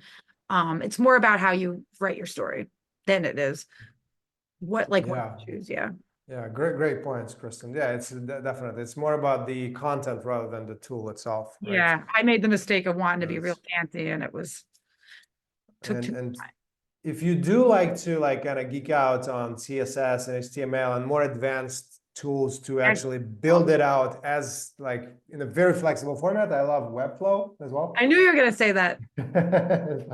So it gives you so much more flexibility, but keep in mind that it has a steeper learning curve, right? So, and it's crucial to prioritize your time and your resources, right? Do you want to spend that time marking yourself or building case studies and your experience, or do you want to spend that time learning a tool? Or maybe you already know the tool, maybe it will take you much faster, etc. So just think like what makes more sense in your case. So let's take this question and then I have last final wrap-up question for you, and then we'll finish things up. So Rosh is asking, for someone who is perhaps newer to UX in college, transitioning by making their own major and does not have a complete portfolio, is it okay to only have UX artifacts such as basic wireframes, user personas, empathy, affinity mapping that may not be part of a fully fleshed out case study? or should you hold and not apply for internships at this point and just keep building? Can someone get an opportunity mainly through their eagerness to learn and learning all the technical aspects as you go? I would say, yes, but there's a caveat to that. You have to make it on purpose why you did that. Like, so I'm just going to my portfolio. Like, I have one like that. I'm just like looking at it because, yeah, like, okay, like even on mine, I have a whole case study I call it preliminary research phase, exploratory analysis, strategizing before transitioning to design. Like, if you're gonna have like parts of a project, first of all, make sure they're like really good. Like, make sure they're like detailed and the best version of that you can possibly make. And then label it as such. Like, make it intentional. If you make things intentional, that's fine. You can say like exploratory research phase, and then that's what you just said. But just as long as you kind of make everybody understand, like, this was intentional, I'm showing my thought process here. This is this part of the project, this was before that happened. And I'm proud of this thought process. I'm showing that. So just like, yeah, like, I think you're good if you do that. You want a fully fleshed out case study though. You want to aim for that, but like, it's okay to have one that's not like that. I wouldn't say you would want them all to be that, but I think it's all right. I have one up there that's that, because I was happy with all my user flows and the way I thought something through, and I thought I would show how I think. Yeah, it's a great answer, and yeah, I think you kind of summarized it well. So basically, just ideally, you do want to have nice, comprehensive, great case studies, right? But the other important point is that, if possible, if you already like into that path, and right now you just have a few artifacts here and there, and it's not a case study, well, try to not do that moving forward. Try to have focus on actual more comprehensive case studies, right? Internships can be tricky, like depending, because some companies are very picky. They just like pick people from top schools, right? If there's like a certain level of prestige or whatever, right? They might not care as much, like, but internships can be tricky, right? It's sometimes the problem with internships is that it's great ones can be very competitive, and basically as competitive as jobs, right? And you're a student, sounds like, right? So they're only typically open, and many of them are only open to college students, which in your case is fine. Just avoid internships that sound like you might not really gain anything useful, right? So not those internships where you're just gonna be like making copies and stuff and just do one wireframe, right? So, and unfortunately, lots of internships, not just in UX, but in all the different areas are like that, right? So basically, it's just important to try to predict, to try to understand, like, but on the other hand, like, don't have too high expectations, right? I remember like being myself in college, and I did all these like amazing, complex stuff. And then my first internship, which back a long time ago, years ago, it was not even a UX, right? And my first internship, I was like, really? Like, am I getting to this school and going through so much pain and doing so much complex stuff to do this? So It this just was like, get coffees and lunch for somebody, like, it was like half of it was like data entry. I was like, oh, come on, so anyway. So I see someone that's a laughing. good point. Yeah, so try to basically keep that end in mind, right? So what do you ultimately want to get, right? And then get there, right? Don't just kind of flow in whatever direction college sends you, right? Because some colleges are amazing, right? Some colleges right now, they have real clients. I mean, I've talked to some folks. They're great. Unfortunately, that's a very small fraction of colleges. The problem with lots of colleges is that they're kind of in their own bubble, not always connected to the employer and to the like employment market. And they can just kind of let you study anything that you want. Doesn't matter if there is a demand for it.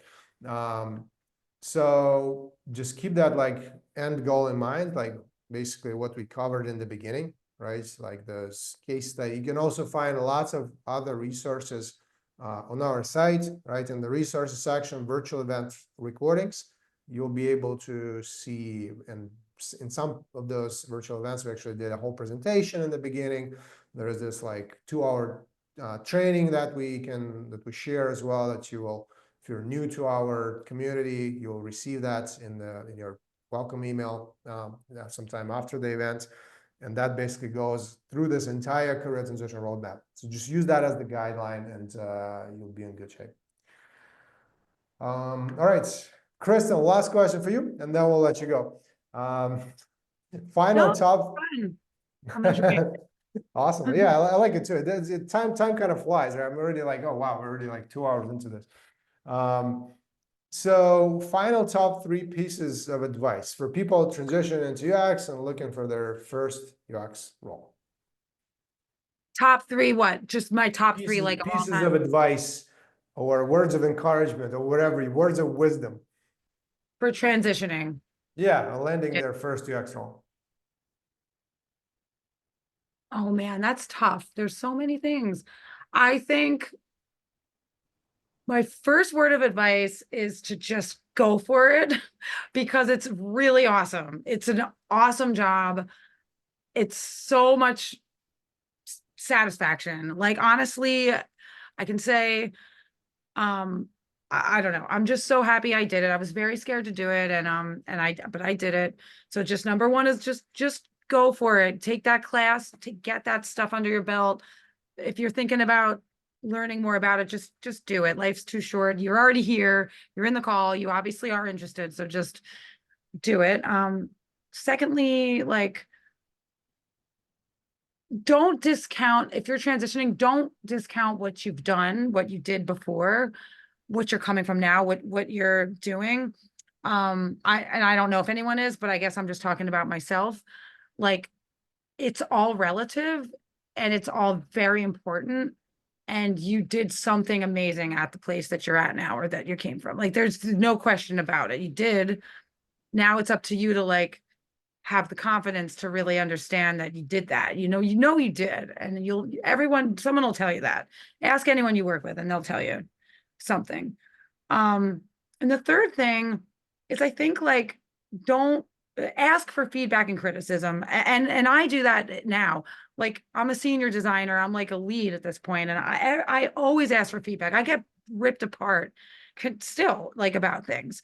And don't take things personally. So it's like I think I used to do that. Like I would be a little bit like, oh, like, but it's no, that's great. That means someone respects you enough to tell you what they think, which some people won't do, so that's a gift someone's doing for you. So I think those are my 3 biggest pieces of advice. One, just go for it. Learn what you can, take the class, do the whatever, do the thing. Secondly, figure out what makes you important for UX, because there's something, and don't be afraid of your past. Your past is good. That's what's going to make you, it's user experience. Nobody wants a cookie cutter who's never experienced life in this job. And the third thing is don't take things personal and always ask for feedback. And I have a million more, but I guess I'll stop there. I could go Well, on. that's you can reach out to Kristen on LinkedIn, right? Yeah, I'll tell you. Michael's like, she'll go on forever. So All right. So with that said, thank you so much, Kristen. This was awesome. Hope you guys enjoyed the event and got some awesome insights. I know I did. So people often ask about our program. So as promised earlier, let me also quickly tell you about that program that we run, since it may be a great opportunity for some of you to not just build a very strong real client portfolio and real work experience, but also get the crucial soft skills like team collaboration, client management, and presentation, along with the crucial career prep to master UX job search and interviewing so you can actually land a UX role. So who the program is best for? The program is the best fit for ambitious people who know UX basics or come from a design, research, creative, tech, or related backgrounds and look to transition into UX in one of the most effective and efficient ways, and without quitting their current jobs or other commitments. We're also pretty selective and look for motivated and committed team players. So what's BeginX? It's a part-time UX career accelerator with real mission-driven client projects designed to help people transition into UX. We ran many cohorts, helped around 160 people or so transition into UX. Alumni of the program have been hired by companies like SiriusXM, Coach, Google, ABC News, Meta, JP Morgan, Comcast, J&J, and many more. The program was ranked by SwitchUp as a best UX program and also featured in Fortune magazine and ADP list. The advisors and mentors are also UX practitioners from companies like Google, IDEO, American Express, The Economist, and many others. What you gain after completing the program is build not just the hard skills, but the critical softer skills, real experience with a robust portfolio, expand your professional network, and master UX job search and interviewing so you can actually land a job. In fact, our grads have done so well that we offer a money-back guarantee. So you either land a UX job or you get your tuition back, plus an extra $500 on top of that. So if it sounds like you may be a good candidate, you can learn more on beginx.com. You'll see a link in the chats that you can use to apply or to schedule a consultation. Our cohorts are quite small and do fill up relatively quickly, so they're capped at only about 12 people.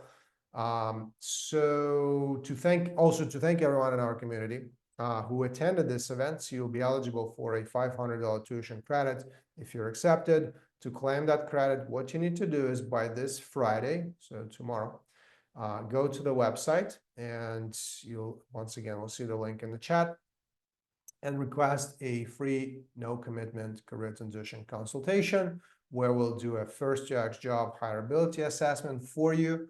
So it's a pretty valuable and useful session. And by the way, these sessions, they're designed to not just be some quick program pitch, right? But provide an opportunity for you to learn about UX career transition best practices and pitfalls to avoid, get guidance and personalized advice, and ask questions about your own career switch and how the program can help, and see if you may be a good fit for the program.